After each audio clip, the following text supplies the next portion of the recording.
Hey, doggy people. Gonna do a crazy doggy story here for the boys are back there visiting with their little friend. They might come up if they hear me up here talking. I'll see if I can keep them in the background. I don't know if I can't keep them too much in the background because then it'll be too big on me. But if they come up, you'll be able to see them. So I'm trying to get a couple videos up on the dog channel.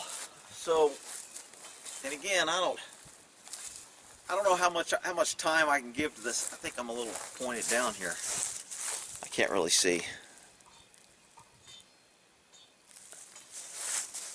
Tried to move the screen. I still think I'm a little zoomed in, ain't I? See if I'm zoomed in or not.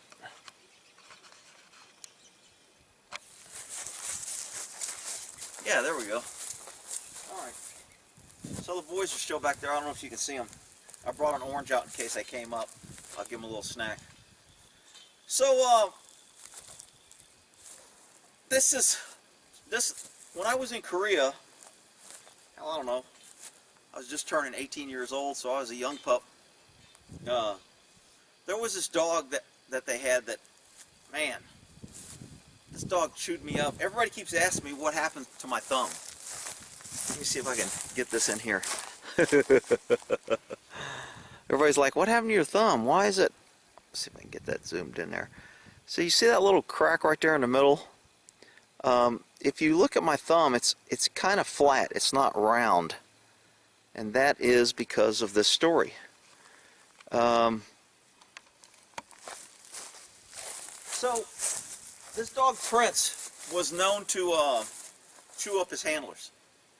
And he chewed up the last, I don't know, 3, 4 handlers. I can't see that screen to save my life.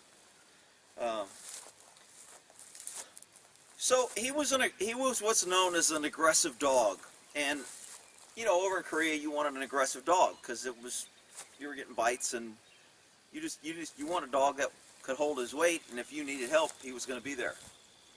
And this was back in 77, 78 time frame. So this is right when the Vietnam War was winding down. And the military dogs, I don't know when they phased out the sentry dog. I'm going to say it's around 74, 73. Somebody who might know better will know. But the old military dog style of training was, your dog just ate people. That's what he did. He found them and he ate them. There wasn't this no control. There wasn't, I can call him out, I can make him stay, he'll only attack on command. They were just maniac dogs that knew nothing but how to attack anybody that got in range of them. They were just, I mean, they were just crazy dogs. And that's what the military had. And I mean, there was incidents to where when a handler got shot and killed, nobody could get to the dog, and they would end up just shooting and killing the dog because they couldn't get to the handler. The dog would not let them get to him to even give aid. So there was a downside to that. It was really good because when a dog handler showed up, everybody knew this dog was going to attack anybody in reach, and people tend to move where you want to move and stay away from the dog. The downside was nobody could be around a handler if he needed help or got hurt, or if something happened, the dog was out of control. So, and I don't think Prince was a prior century dog, but because he was in that era when we were transitioning in the military between sentry dogs and what they called patrol dogs, to where we had more control and we could work them around people and they weren't this massive attacking animal. The dog training for those type of dogs in that area were all about, hey man, let them chew up everybody, let them eat. So I get this dog and they tell me, look, he's chewed up like the last 3 or 4 handlers, and he'll bite you, so be careful. And I'm being a young stud, my 140 pounds, 18 in shape, I'm a mean fighting machine, whatever. So I'm like, oh hell, if he bites me, I'll show him who's boss. And man, this dog, and of course I was young, I didn't have any experience. So somebody with more experience may have done things differently than I did. I was wondering if the horses would come in, but it doesn't look like they are. So I get this dog Prince, and of course this dog is so freaking crazy. When you put him up at the end of the night, you have to put a muzzle on him outside, and when you throw him into the cage, you have to hook the muzzle to the thing, you have to hold the muzzle on him, unlatch it and hold it, and he'll be like growling, and he's slobbering, and you gotta open the gate, throw him in there and shut the gate. He turns around and tries to get you and eats you through the gate, and then you pull the muzzle off his face so he can eat. And that's how I had to use put this dog up. So, I mean, it was just frustrating to work a dog that you couldn't really trust. I mean, he would listen, he would sit, he would get in the car. I mean, we could do certain things. I could have him attack people and tell him to come off, but shit, sometimes he'd be attacking that guy and I'd yell, out, the commander will let loose, and he would just wouldn't let out, and I go, no, out, Prince, and I'd holler at him and correct him. He'd turn around and attack me, and I'm like, oh shit, and I'm stringing him, and he's biting me. I'm like, what the hell? So one night, back to this thumb. Now this isn't why my thumb's black now. I hit my thumb loading firewood in the fireplace, and it just bruised it, and it took a while, and I hit it right at the cuticle, and because this thumb is already weak, it gets damaged easy. So one night, me and Prince, I remember, like, I think the first or second day I had him, all the old guys, the experienced people told me, hey, we know you're a dog handler, we know this is your dog, you're supposed to work him off leash, we always had to do training, you know, you'd say sit, stay, you'd walk away, you'd have to make him lay down and do all this stuff at a distance. So they go, look, we know that you went through training and did all this, but don't take this dog off leash. If you take him off leash, he's gonna bite you.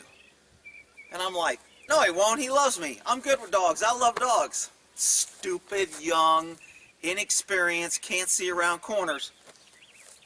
I think day one or day two, I take him out to the exercise area, and we're playing, and we're happy, and he's jumping on me. I'm like, this dog loves me. Clip, unhook him. And he immediately runs off, starts peeing everything, and I'm like, okay, that's cool. I'll give him a second to fill out the area. All of a sudden, I go, Prince, heel.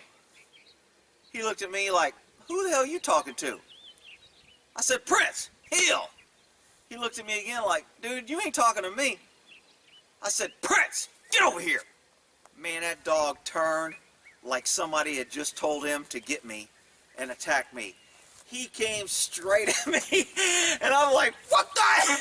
And instinctively, in order to be a dog handler, you have to catch dogs a lot, and we're always wearing a wrap on this arm, and we let them bite us, and, you know, so we're fighting him.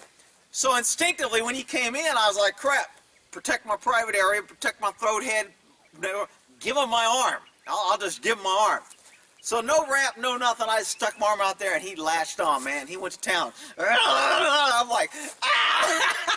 I'm screaming, and in my head it's going, damn, I should have listened to those guys about putting him off leash. But it's too late now. My plan done gone to shit. So he's chewing on me, so I end up reaching over his neck because he's got this in his mouth, and I grab his choke chain, and I twist it, and it tightens up on his neck, and I use so much torque that ended up spinning him around. I get him between my legs, man.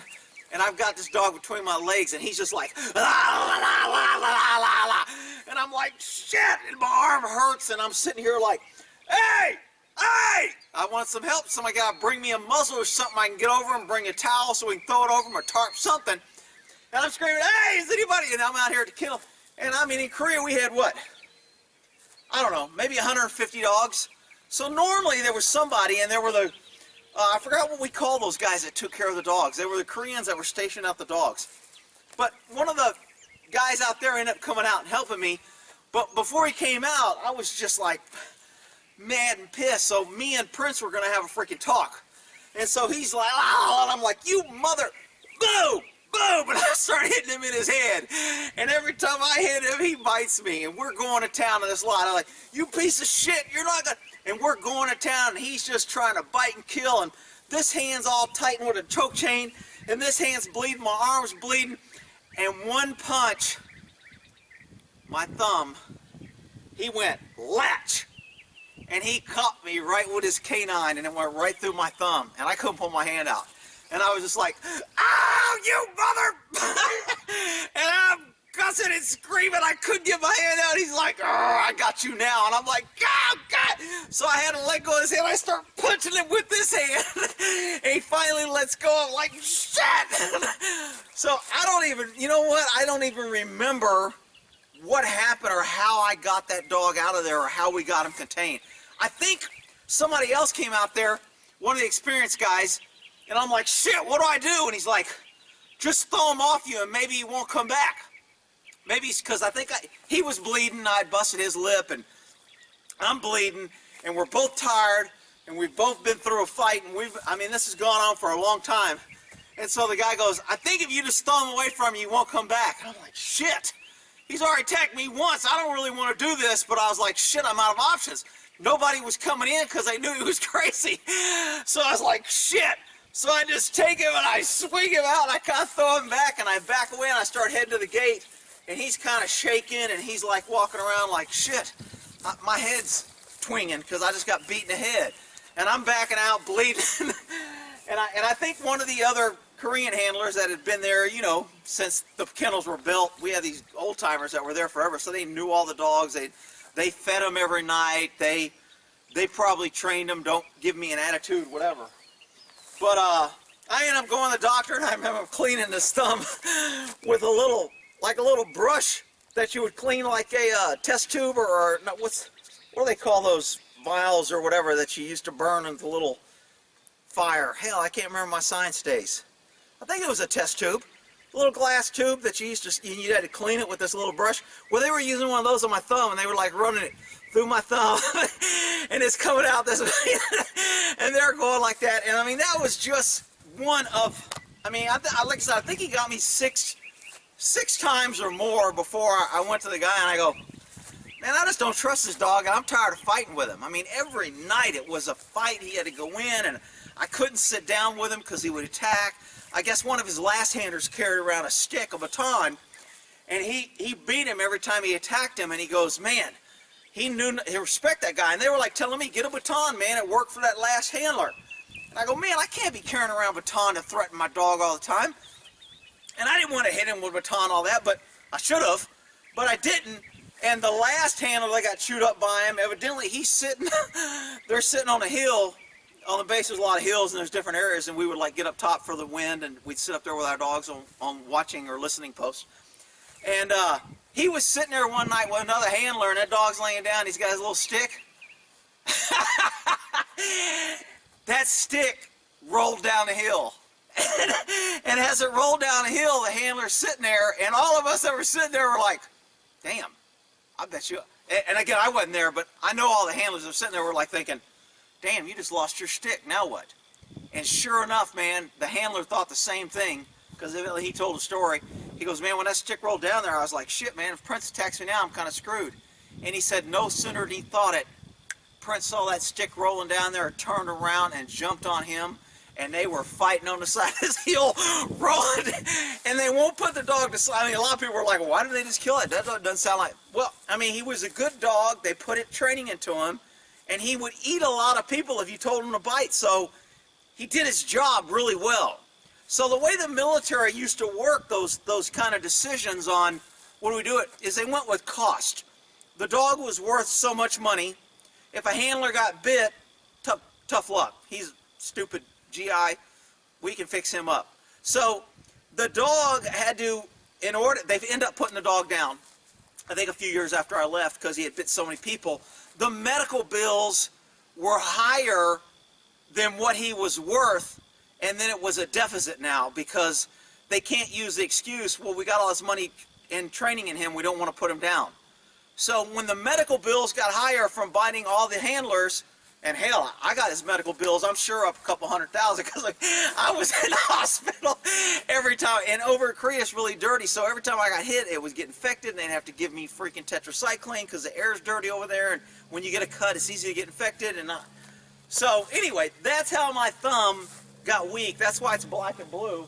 And you know, that comes, you know, what they say is good experience come from bad decisions or bad experience. So good judgment comes from bad judgment. I shouldn't have let that dog off leash that day, and I wouldn't have got bit. But I was, you know, and I've always been kind of this, I don't like pussyfooting around and kind of waiting for things to happen. You know, if it's going to happen, let's do it and deal with it. Let's get it over with, okay? And, you know, maybe if I'd have took more time, I doubt it. He chewed up handlers before me, he chewed up handlers after me, he chewed me up several times. The dog was just not going to be dominated. He wasn't going to be submissive. He was taught to bite, probably by mean, aggressive guys. He was probably abused, what they would call it now, into being a mean, aggressive dog. And he was a product of his behaviors that were taught to him, and he was a product of his training. So was it personal? No, it was personal when I was hurting, because dog bites, although they don't hurt when you get them, it's like a day or two later they hurt really bad. I mean, you know, and I learned that after a while. After all the times I got bit in the military, it was like, you know, I used to go, I don't need painkillers because it doesn't really hurt. It's not that big of a deal. You know, macho, whoo, I'm tough. But then the next day or so, you're back at the hospital saying, I need some pain pills because it's just the crushing, I guess it mashes the nerves or deadens it or something. But the next day is usually when you start hurting. And then the day after that even hurts more. And then it'll start calming down. But man, for the first 2 or 3 days, don't think it doesn't hurt right after it happens, because it gets worse. But when it happens, it's not that bad. So you can deal with it and fight through it and do what you need to do. But again, that taught me how to get dogs off of me. It taught me how to give my hand. You know, now I would do the same thing now if I got bit. If a dog attacked me, I would stick my arm off and sacrifice, except now I'd probably go for the windpipe and try to crush his windpipe as he's chewing on me and just latch onto the windpipe. And, you know, that way I would obstruct his air view and probably pass him out. And when you squeeze about throat, he has to get air. He's not going to be getting air, and he's going to probably open his mouth when he lets go. Then I can throw him on the ground, hang on. I mean, there's so many dog bites. I can't remember all the times I got dog. My medical records were like, and I mean, when I was getting out of the military, they were like going through them, because I go through it, they go, holy shit, man, you've been bitten a lot of times with a dog. And I go, no shit. So anyway, that's what happened to my thumb. That's a crazy dog story. I mean, you know, hey, if you work with attack dogs, you got to expect to get bit. I mean, that's just the way it is. If you work as a cop, you got to expect to get in a fight. You know, do the crime, got to expect to do the time. So that's my crazy doggy story, the first one on the Doggy Channel, and I'll try to get more. I got crazy cop stories and crazy horsey stories, so I'll try to work them in when I can. All right, we'll end that there.